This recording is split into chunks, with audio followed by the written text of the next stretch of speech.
Assalamualaikum warahmatullahi wabarakatuh. Perkenalkan, saya Putri Nur Aini, NBM 25161562014 dari Prodi Informatika, Fakultas Sains dan Teknologi Universitas Bhinneka PGRI.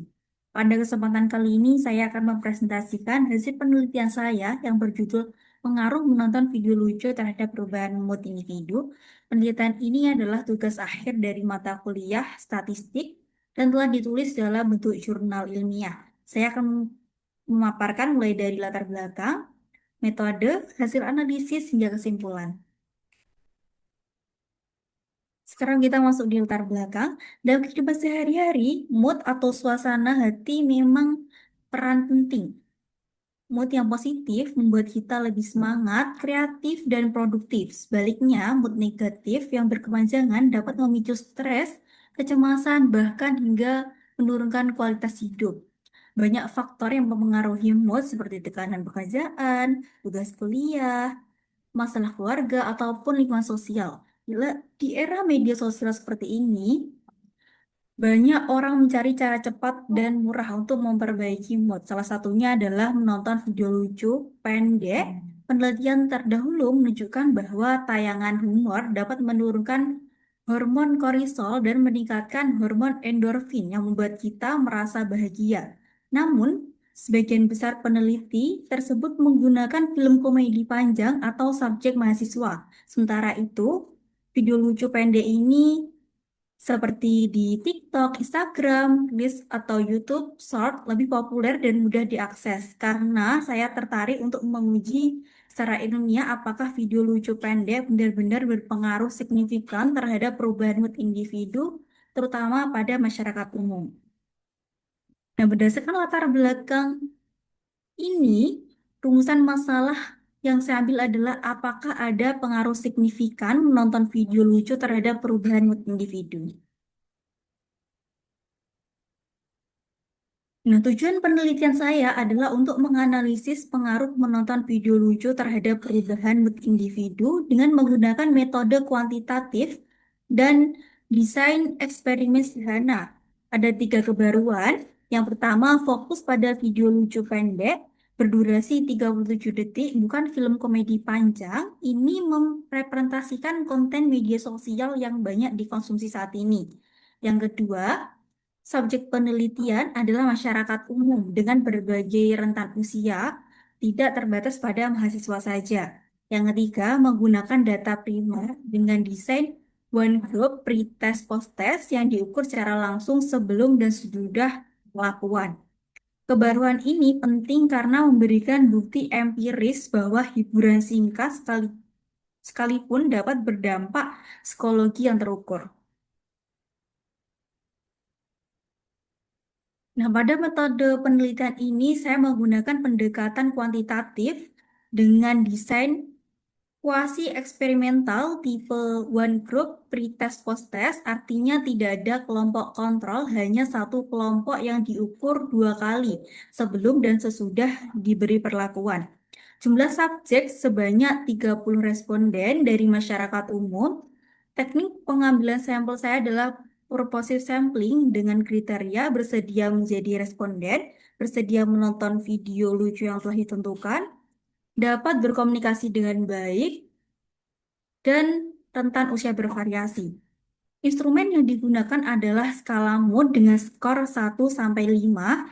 1 itu sangat buruk, 2 buruk, 3 biasa saja, 4 baik, 5 sangat baik.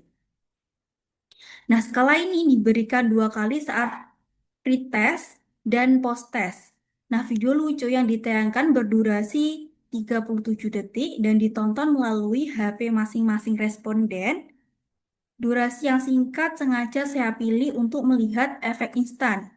Nah, prosedur yang saya lakukan yaitu responden mengisi pretest, setelah itu menonton video lucu, dan mengisi post-test. Analisis data, saya melakukan dua tahap, analisis deskriptif dan statistik inferensial.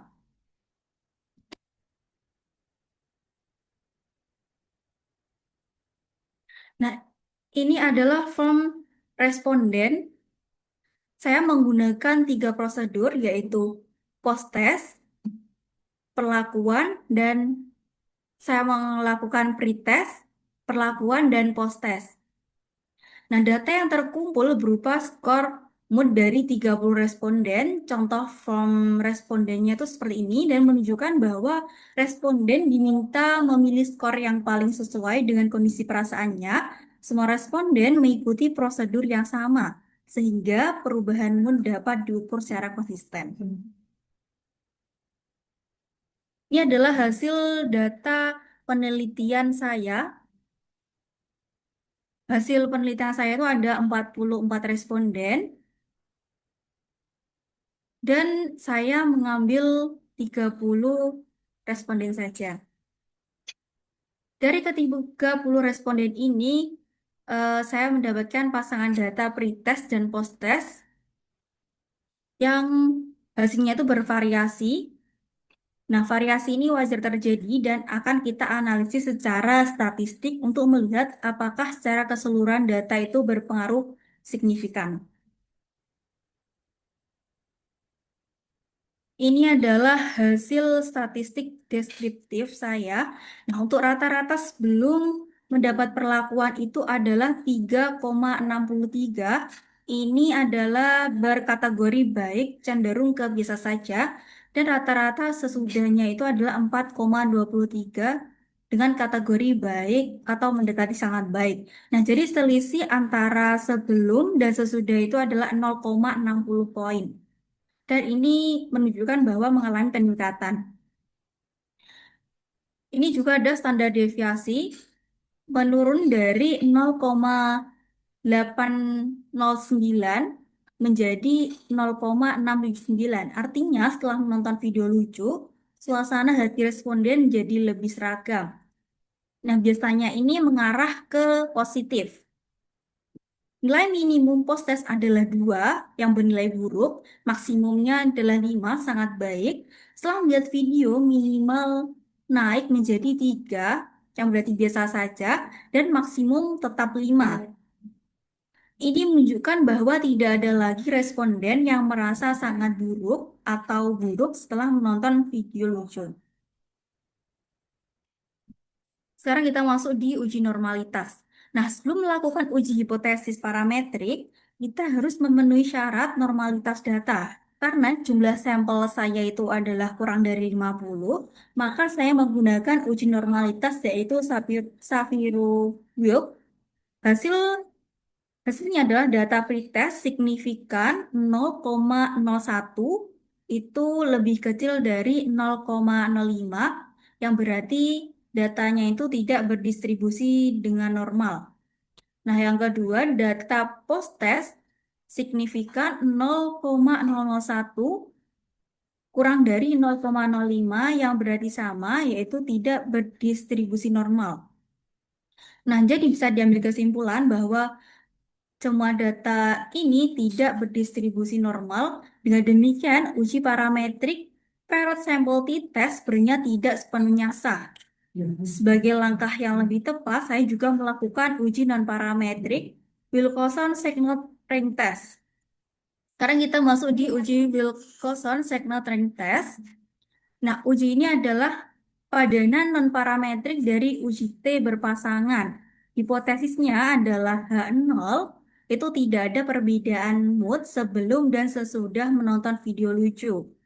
H1-nya ada perbedaan mood. Nah, kriterianya di sini jika sig kurang dari 0,05 maka H0 ditolak. Nah, hasil dari output SPSS saya adalah nilai Z hitung itu min 3,105 dan nilai signya adalah 0,002.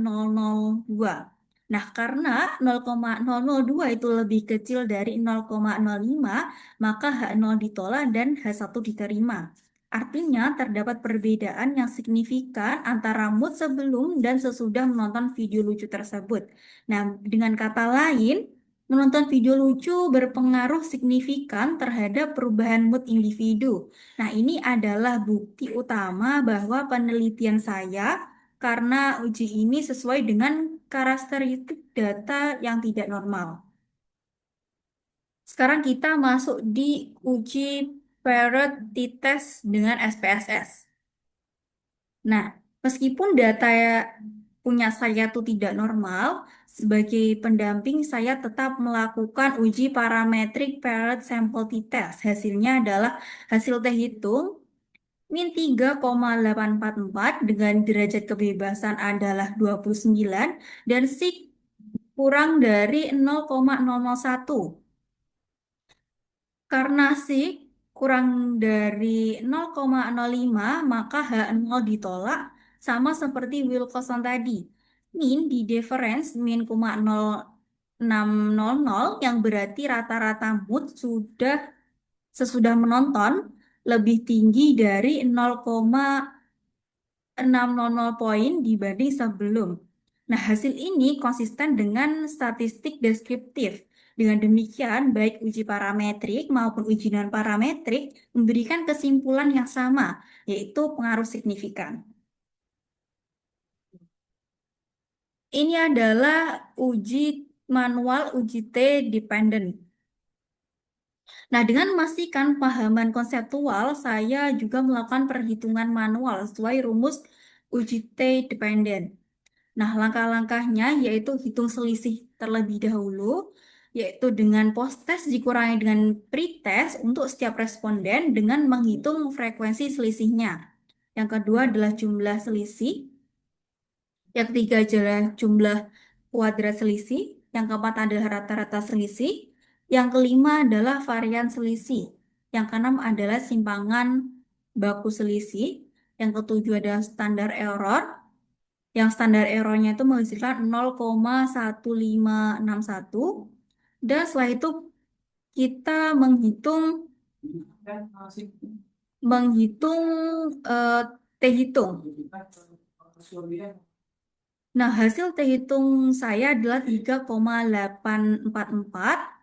Setelah itu kita menghitung T tabelnya dengan alfa 0,05 yang menghasilkan 2,045. Nah, karena T hitungnya itu 3,844 lebih dari T tabelnya 2,045, maka H0 ditolak. Nah, jadi bisa diambil kesimpulan ada perbedaan signifikan. Hasil manual ini sama persis dengan output SPSS yang sudah saya buat sehingga keabsahan analisis itu terjaga. Nah, sekarang kita masuk di kesimpulan. Nah, kesimpulan dari penelitian saya adalah berdasarkan keseluruhan analisis yang telah dilakukan dan ini tuh bisa disimpulkan bahwa menonton video lucu itu berpengaruh signifikan terhadap peningkatan mood individu. Nah, yang dibuktikan dengan uji Wilcoxon P yang menghasilkan P 0,002, uji T berpasangan P kurang dari 0,001 dan berpengaruh manual dengan T hitung lebih dari T tabel. Nah, yang kedua, rata-rata mood meningkat sebesar 0,6 poin pada skala 1 sampai 5 dari 3,6. Dari biasa saja atau baik menjadi 4,23 yang berarti baik atau mendekati sangat baik. Nah, yang ketiga, video lucu pendek dapat menjadi strategi sederhana, murah, dan mudah diakses untuk memperbaiki suasana hati serta mengatasi stres ringan dalam kehidupan sehari-hari. Dengan demikian, hipotesis saya itu mengatakan bahwa menonton video lucu itu berpengaruh signifikan terhadap perubahan mood individu itu diterima. Nah, jadi teman-teman dari presentasi yang saya paparkan itu apakah ada yang dibingungkan? Apakah ada pertanyaan teman-teman? Jadi, jika ada pertanyaan bisa raise hand. Kak Jessica, apakah ada pertanyaan? Atau Kak Cindy? Iya, ada. Silakan Saya Kak ingin Jessica. bertanya. Ya, silakan. Izin bertanya, pada durasi video yang hanya 37 Hmm? detik, yang tadi itu, apakah Anda yakin efeknya signifikan secara psikologis atau mungkin hanya efek bosan atau enggak hanya kejutan? Terima kasih. Saya ulangi lagi? Sudah. Saya ulangi lagi. Ah, ya. Pertanyaannya sangat bagus, Kak Jessica. Saya setuju bahwa 37 detik itu terbilang sangat singkat. Tetapi justru itulah kebaruan saya ini dan kebanyakan penelitian menggunakan film komedi 30 sampai 60 menit. Nah, saya ingin menguji apakah dalam durasi sesingkat konten media sosial, misalnya TikTok atau Reels Instagram itu sudah mampu memberikan perubahan mood yang terukur. Nah, hasilnya itu menunjukkan bahwa secara statistik perubahan signifikan dengan peningkatan 0,6 poin. Nah, apakah ini bermakna secara skill psikologis? Nah, dalam skala 1 sampai 5, peningkatan dari 3,63 ini antara biasa saja dan baik menjadi 4,23, yang berarti mendekati sangat baik, adalah perubahan yang cukup berarti dalam konteks sesaat. Nah, namun saya sepakat bahwa efek jangka panjang atau efek yang bertahan tidak terukur dalam penelitian ini. Kemungkinan besar efeknya itu eh, bersifat sementara, seperti mood booster instan. Biasa juga ada efek kebosanan jika videonya tidak lucu bagi beberapa responden. Nah, tetapi karena kebanyakan 15 dari 30 responden mengalami peningkatan eh, 1 poin dari 3 responden, 2 poin, mayoritas merespon positif. Jadi ke depan perlu diuji durasi minimal yang efektif dan seberapa lama efek tersebut bertahan. Terima kasih. Apakah sudah menjawab, Kak Jessica? Sudah, terima kasih atas jawabannya, Kak. Terima kasih kembali. Kak Cindy, apakah ada pertanyaan? Ya, Kak Putri, saya mau bertanya mengapa memilih uji Wilson tadi padahal sudah melakukan uji T. Apakah tidak cukup kalau hanya salah satunya? Oh ya, siap izin menjawab ya Kak Cindy. Nah, terima kasih atas pertanyaannya Kak Cindy. Alasan saya menggunakan dua uji tersebut adalah karena adanya pelanggaran asumsi normalitas dari uji Shapiro-Wilk. Data pretest dan posttest tidak berdistribusi secara normal, maka menggunakan uji non-parametrik seperti Wilcoxon ketika syarat normalitas tidak terpenuhi. Namun, dalam praktik statistik, uji T berpasangan cukup robust terhadap pelanggaran normalitas.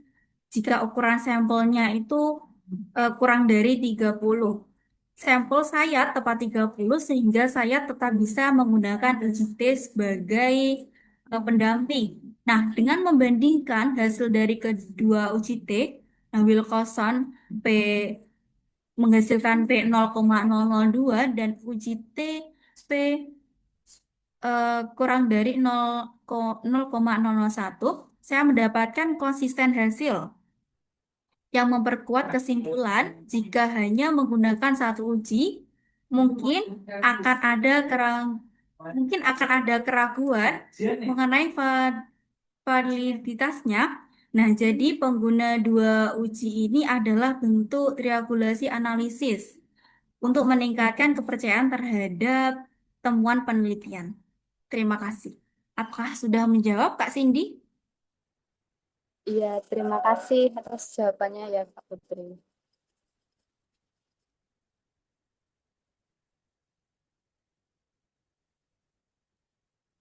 Apakah ada pertanyaan lagi, teman-teman? Mungkin sudah cukup itu Kalau tidak aja. ada lagi, demikian presentasi yang dapat saya sampaikan. Saya menyadari bahwa penelitian ini masih memiliki banyak keterbatasan. Nah, saya ucapkan terima kasih atas waktu dan perhatian yang telah diberikan. Mohon maaf apabila dapat kekurangan dalam penyampaian. Wassalamualaikum warahmatullahi wabarakatuh.